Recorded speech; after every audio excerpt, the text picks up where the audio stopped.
pense que vous avez tous aujourd'hui remarqué la tendance qui est d'utiliser l'intelligence artificielle dans absolument tout. Et en fait, on se rend compte que la prise de notes ne fait absolument pas exception à cette grande tendance. Et moi, dans cet épisode, j'ai envie de vous expliquer pourquoi je n'utiliserai jamais l'IA dans la prise de notes. Donc là, je te partage une pensée sur l'intelligence artificielle. Ça, j'en ai déjà parlé il y a une semaine dans ma newsletter. C'est une newsletter hebdomadaire dans laquelle je parle de sujets qui m'intéressent, donc la lecture, la prise de notes, l'intelligence artificielle, Zettelkasten. Et si tu veux recevoir mes articles, donc c'est une fois par semaine, le lundi matin, je t'invite à t'inscrire via le lien en description. Je vais t'expliquer pourquoi je ne vais pas utiliser l'IA dans mon processus de prise de notes et pourquoi je ne l'utiliserai jamais. En fait, je considère que la prise de notes en elle-même, donc qui est à savoir donc la lecture, le fait de lire, ensuite le fait de prendre des notes pendant cette lecture, donc annoter plutôt, et enfin la transformation en concept permanent. Pour moi, c'est tout ça la prise de notes, c'est lecture, annotation et transformation en concept. Et ça, cette prise de notes, pour moi, c'est un rempart intellectuel face à l'intelligence artificielle. Et je pose bien mes mots sur le mot rempart intellectuel. Parce que, en fait, l'intelligence artificielle, aujourd'hui, c'est le seul moyen de se développer intellectuellement de manière plutôt classique. Parce que ça nécessite de la concentration, ça nécessite de la réflexion, ça nécessite de faire travailler son esprit critique. Et en fait, j'ai pas envie de me laisser surpasser par cette tendance qui est d'utiliser l'intelligence artificielle dans tout. Alors, j'ai un principe, c'est que l'intelligence artificielle n'entre pas dans mon espace de prise de notes. Ça veut pas dire que je l'utilise dans rien, ça veut pas dire que je vais pas l'utiliser du tout, mais ça veut simplement dire que j'ai une limite, et ma limite, c'est la prise de notes. C'est le travail de mon esprit. En fait, l'intelligence artificielle, ça peut être utile pour plein de choses, et j'ai envie de développer une manière d'utiliser l'intelligence artificielle dans ma compréhension, notamment avec NotebookLM, je ferai une vidéo dessus, comment analyser des documents et mieux prendre des notes grâce à NotebookLM, mais pas que l'intelligence artificielle rentre dans mon espace de prise de notes, dans mon esprit. Et là, j'imagine que la réaction de certains d'entre vous, c'est « Ouais, mais tu dis ça, mais en fait, tu vas louper plein de trucs parce que y a des nouvelles IA, il y a des super agents, il y a des super machins, etc. » Mais je pense pas. Je pense pas parce que pour l'instant, la seule chose que je risque de vraiment louper, c'est juste de voir ma réflexion, mon esprit critique, être remplacé par un data center. Et en fait, moi j'ai un peu ce problème-là avec l'IA, tu vas me le dire si tu l'as aussi, c'est que je trouve que c'est trop tôt. Je sais pas pourquoi, mais j'ai jamais encore acheté de livres sur l'IA. J'ai vraiment du mal, j'ai envie de me former sur l'IA, j'ai envie de comprendre ce que c'est, mais je n'ai jamais acheté de livres sur l'IA, en tout cas pas l'IA qu'on connaît aujourd'hui, parce que l'IA ça existe depuis assez longtemps, les mathématiciens, les scientifiques travaillent dessus depuis assez longtemps, mais l'IA comme on la connaît aujourd'hui, je vois plein de livres passer, je vois plein de choses super intéressantes et je voudrais me former dessus, mais j'ai du mal à acheter les livres qui ont été écrits il y a 1 ou 2 ans sur l'IA, parce que pour moi, c'est trop rapide. Donc, pour moi, il ne faut pas se précipiter dans cette utilisation. Et en fait, je pense que pour l'instant, je comprends cette interrogation, je comprends le fait de se dire qu'on va sûrement rater quelque chose si on n'utilise pas l'IA dans quoi que ce soit, dont dans la prise de notes, mais moi je pense que c'est du FOMO. Ce qu'on appelle le FOMO, c'est le Fear of Missing Out, la peur de manquer quelque chose. Et on a tous cette peur de manquer quelque chose d'extraordinaire, de rater quelque chose d'extraordinaire que les autres ont. Et en fait, je pense qu'il faut être honnête avec nous-mêmes, c'est que quand on a eu cette peur, c'est souvent induit à cause des réseaux sociaux et tout, quand on a cette peur, on a très rarement raté quelque chose. Honnêtement. On a simplement pensé qu'on avait raté quelque chose. Mais si on se pose 5 secondes, si on pense qu'on est dans le futur lorsqu'on utilise l'IA, ou que le futur sera uniquement fait d'intelligence artificielle, si on pense que c'est ça, c'est normal, c'est parce que c'est un futur qu'on imagine, parce que c'est le présent que nous vivons. On imagine que le futur sera X parce qu'on vit X et on projette le présent X en tant que futur. Mais moi, je pense que penser le futur, c'est pas penser le présent un peu de manière bizarroïde. Ça nécessite d'avoir une vision un peu plus long terme, d'avoir une vision un peu plus réfléchie. Et en fait, on peut se demander, et si le futur ne se constitue pas d'intelligence artificielle, mais d'humains, encore capables de penser et de réfléchir. Je me suis dit, imagine deux personnages. Donc t'en as un qui se sert de l'IA quotidiennement. Le gars, il est dans les starting blocks, il utilise ça pour toutes ses tâches, il a des trucs sur son téléphone avec des raccourcis et tout. De la tâche la plus basique, demander une recette à la plus complexe, donc je sais pas, faire des sites internet avec du code et tout. Et l'autre, lui, il va utiliser l'IA avec modération. Il sait que ça existe, il a déjà essayé ChatGPT et tout, mais il s'en sert pas beaucoup, et la majorité du temps, il se sert de son esprit pour les tâches qui appellent à la réflexion, donc la lecture, l'écriture, etc. Donc évidemment, dans le court terme, ce qui va se passer, c'est que le premier, lui, là, enfin celui qui utilise l'IA tout le temps, il est super à la mode. Il maîtrise toutes les automatisations, il peut créer des business complètement gérés par l'intelligence artificielle. Le gars, il est là, quoi. Le gars, il est dans le présent, le gars, il est en 2025. Et le second, par contre, dans le court terme, lui, il va être perçu comme une personne un peu en retard sur son monde. Une personne un peu sceptique, ou pire même un ermite, tu vois, genre celle qui vit au fin fond de la campagne et qui sort pas, qui connaît pas les choses. Il connaît pas toutes ces IA à la mode. Et en plus, le pire, c'est qu'il a raté le dernier prompt Claude pour créer un e-book en 4 secondes, vous imaginez. Mais dans le long terme, le premier qui s'est servi de l'IA pendant des années, qui a arrêté de se servir de son cerveau en fait, c'est ça. Le premier, il a oublié comment se servir de son cerveau. Il sait plus vraiment lire, enfin si, il sait lire, mais il est pas concentré, il comprend pas tout, il est pas présent, il est pas concentré, il arrive plus trop à comprendre, il arrive plus trop à analyser, il arrive plus à écrire, il arrive plus à utiliser sa pensée, parce qu'en fait, pendant des années, il a toujours laissé une machine le faire à sa place. Elle le faisait super bien. Mais maintenant, lui, il sait plus le faire.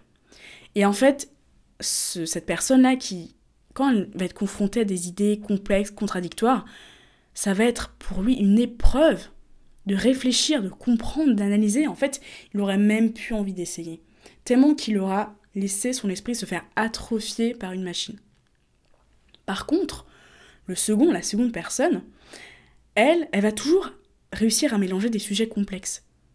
Il aura continué à aiguiser son esprit critique, et en fait, il fera toujours preuve de créativité.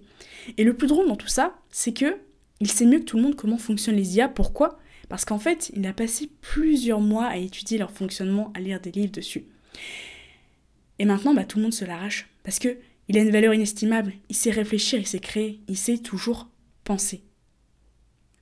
Et en fait, dans ce monde où l'intelligence artificielle prend une place énorme, la vraie valeur ne se trouve pas dans la manière dont on sait toutes les utiliser, dans la manière dont on les connaît toutes par cœur, mais dans notre positionnement par rapport à ces technologies. Comment on se positionne par rapport à ça ? En fait, ça peut induire une question philosophique assez large, mais je pense qu'elle mérite qu'on se la pose. Et je ne pense pas que l'IA ne doive pas servir dans un processus de réflexion, parce qu'il y a des gens qui ont quand même trouvé des idées pour essayer de se challenger avec l'IA et tout. Mais je pense même avec conviction qu'il ne faut pas se précipiter et qu'il faut réfléchir consciencieusement à la manière dont on doit utiliser ces outils en tant qu'humain. En fait, moi, pourquoi je parle de la prise de notes ? Et j'ai dit prise de notes comme rempart intellectuel parce que ça permet de challenger mon esprit. Ça permet de challenger mes connaissances, ça permet de me faire travailler mon argumentation, alors qu'évidemment, ce sont des choses compliquées et évidemment, on n'a pas envie de le faire. C'est plus facile de recopier des trucs, de les copier-coller, que de réfléchir soi-même. Et quand je fais ce travail, je vais à la rencontre d'auteurs, je vais à la rencontre de visions du monde que je connaissais pas encore en fait. Et je découvre des trucs. Parce que dites-vous que les IA, elles ont des biais. Ça c'est dû aux données avec lesquelles elles travaillent, on leur a donné un certain nombre de données, de data, donc elles peuvent pas aller plus loin que ces données. Et en fait, pour expliquer ce biais, j'ai eu du mal à le comprendre au début, ce biais, mais maintenant, je me l'explique comme ça, c'est que si on donne aux IA uniquement des photos de camions rouges, et ensuite vous lui posez la question, de quelle couleur sont les camions ? Elle dira, les camions sont rouges. Et en fait, cette réponse, elle n'est pas fausse du tout. Elle est vraie, mais uniquement dans le cadre de la donnée traitée par l'IA. C'est vrai, elle a eu que des photos de camions rouges, on lui demande de quelle couleur sont les camions, les camions sont rouges. Mais d'une manière plus large, cette réponse en fait est fausse, et vous le savez très bien, parce que l'IA ne prend pas en compte les autres camions. Sauf qu'ils existent aussi. Simplement, l'IA ne le sait pas. Et en fait, sur des camions, c'est pas grave. Mais si tu penses un peu plus loin, et que tu te dis, quid des opinions et des pensées ? En fait, ce genre d'opinions et de pensées qu'on ne retrouve pas spécialement dans les bases de données prédéfinies. Qu'on découvre en nous-mêmes assimilant des concepts, assimilant des paragraphes, assimilant des paroles, assimilant des arguments. Et si on se base là-dessus, en fait, l'IA ne pourra jamais nous faire découvrir quelque chose qu'elle ne sait pas. C'est « sait pas » entre guillemets, parce qu'une IA ne sait pas, ce n'est pas un humain, car elle ne le sait pas.